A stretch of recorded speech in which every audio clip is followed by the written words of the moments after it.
Hello comrades, it's me, the Yorkshireman, now living in Wales. I hope everybody's okay.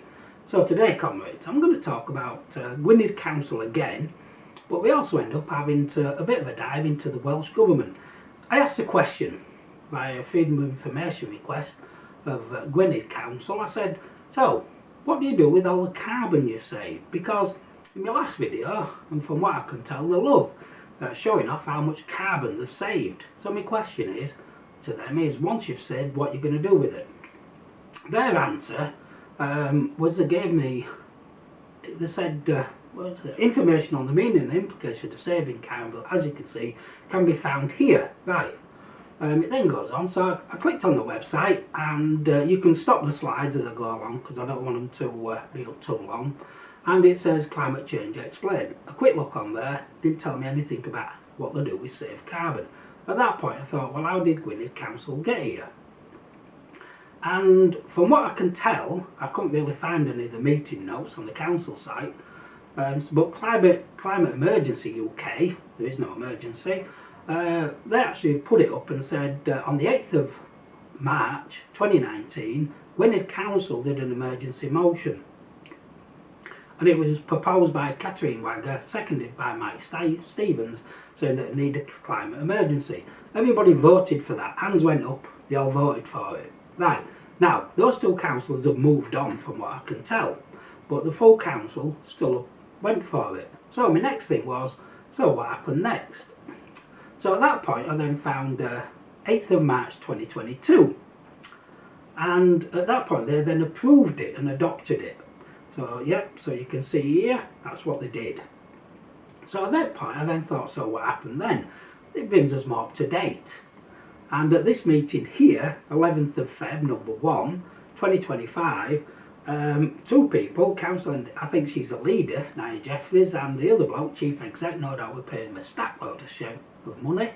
They then said, yeah, this is really good, and they give it a name, the CNEP. Right, the interesting bit for me is, because it's about carbon now, is number 3.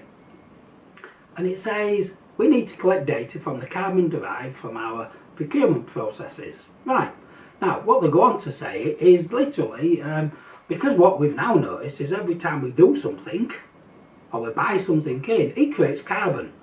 Right, so let's just give you some examples. Really, like, this is how it works. We need carbon to live. So if you've got a veg garden or a greenhouse like I have, you'll go out, you plant cucumbers, lettuces, whatever else, tomatoes, straight away you're producing carbon.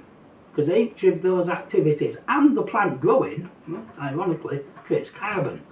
Right, so if they're going out and they go out to repair a road, which only took them 3 years to do with quite a lot of prodding from people, literally that's going to create carbon. And they can't understand this. So what they've done, as you can see at number 4, is they have asked the leader of the council to lobby the Welsh Government in relation to reviewing the methodology of measuring carbon emissions arising from procurement processes. So my interpretation is literally they understand that everything they do creates carbon because, guess what, that's what we do because we are carbon-based life form, is they want to get out of jail-free clause. Now you couldn't make that up, could you? So we've got millions of pounds spent on this, loads of documentation, yet they actually don't realise that everything we're doing. And that just tells me and shows you, should tell you how ridiculous it is. But I still don't have the answer to my question, which was, what do you do with it? So at that point I then started going through this document, and for me the interesting bit is number 2. It goes on to say, as the operating costs of the climate projects are so high, it is absolutely essential to attract additional funding from external sources. All they're saying there is they need grants because it's so expensive. Now, this is me getting into a rant. And all this documentation, they do it and they say it's for the future generations. If I remember, the future generations came out, say, maybe 10 years ago. So is it that generation? Now, what they forgot is me, now generation, me and you, the taxpayer. We are struggling. We are getting hammered from each area. So if us now, who worked all our lives, contributed, paid everything, are struggling, you are basically just this single statement are going to make the future generations so poor it's unbelievable, because you've admitted the costs are so high. You've also admitted, right, that you don't know what to do with carbon. So you're not even saving it, because I've still not got my answer. So literally, they are making us all poor, and they know they're doing it and they admit it. So you can't really make it up, can you? So literally, I can't get it, mate. It's just like, I can't compute how you could sit there at a meeting, write this, and not think to myself, well, don't make any sense, how can I write this? My hand would stop. So I then thought to myself, right, I did a bit more on carbon, searching for the answer, and I came across Net Zero Wales carbon budget, so we've got carbon in it. 253-page document. Oh, easy read, isn't it? Designed not to be easy to read. Created by these people here.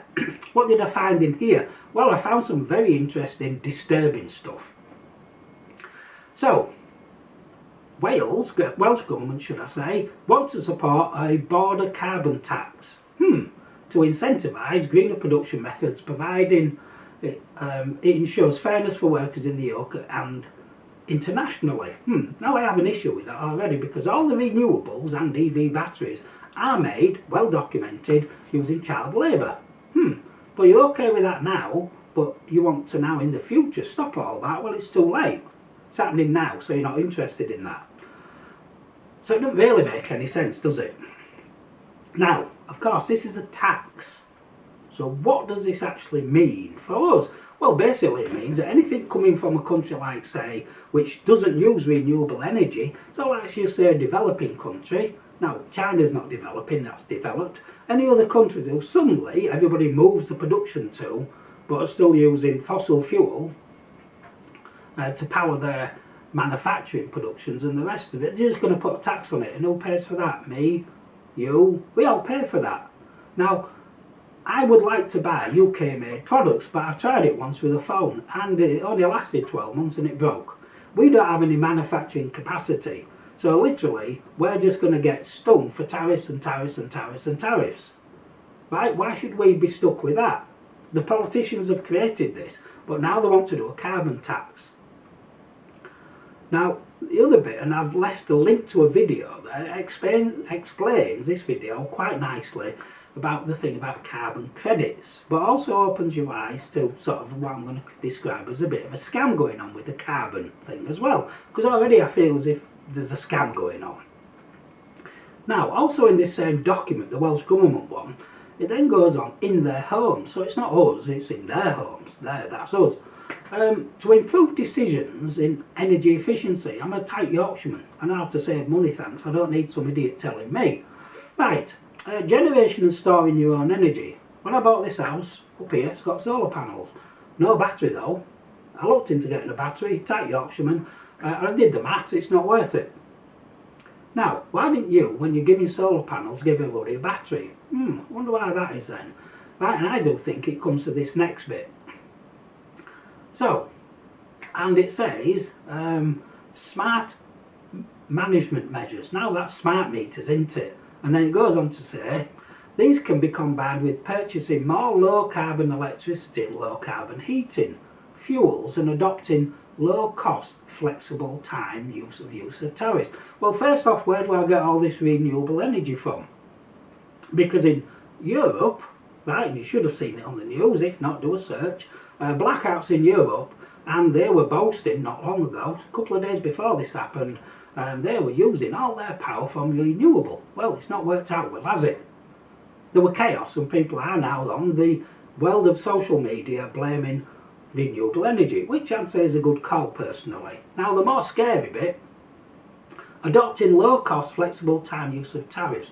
Let me give you my take on this. So if you're working during the day, and you're coming home and you want to relax, you want to maybe cook yourself a meal, watch a film or something like that, your tariff might be £80 a kilowatt. Now, I don't know what it'll be, I'm just making it up, but I wouldn't be surprised, £80 a kilowatt, because there's no renewable energy being produced. So that means you're going to sit at home, something quickly in a microwave or from a gas canister if you could still get one, warming up a tin of baked beans, trying to read a book with a candle, because you're going to be skint. I've said already, we're getting skint now. And this is like the manipulation of saying, oh, we can use time tariffs, have a smart meter. No, also they can just do what they want with you, because you've only one source of power. Because fossil fuels give you different options, you see, and independence. I've said all this already, I'm going to say it again. However, notice no one's told me what they're going to do with all the carbon they've saved. So what else did I find out? Well, I also found out that they're not convinced we're just going to fall for this. So what we've now got is this little interesting bit is, by the Welsh Government, we will continue to invest in specific behaviour change research relating to low carbon living. Right, so literally they're going to manipulate us into saying this is the best thing ever. Well, I'm going to say good luck with that, because after the last lockdown and the amount of manipulation, I don't think many people are falling for it at all. But you're going to waste our money on it, aren't you? Right? And then there is something about heat pumps. Now, I thought heat pumps were saving the world anyway, but it also says from low carbon energy. So does that mean that heat pumps use more energy? I'm not sure. But again, an alarming bit, but it's also our admission. Funding will be sought with private organisations with the purpose of designing new consumer energy tariffs that mitigate fuel poverty. So they create fuel poverty, now they want to mitigate fuel poverty when customers switch from gas, which is a fossil fuel, to electric heating, which is only going to be renewable because we don't have any fossil fuels anymore to power us, because they want to get rid of it all. Right, and all this from me asking one question, which I still don't have the answer, is what are you going to do with the carbon you've saved? So it's just made up stuff to manipulate us all. Right then, comrades, thank you for watching. You can stop the slides anytime, because I want you to look at me talking, yes, rather than just focus on the slide. Again, I'll say, please tick subscribe, have a good day, and catch you on the other side. Thank you.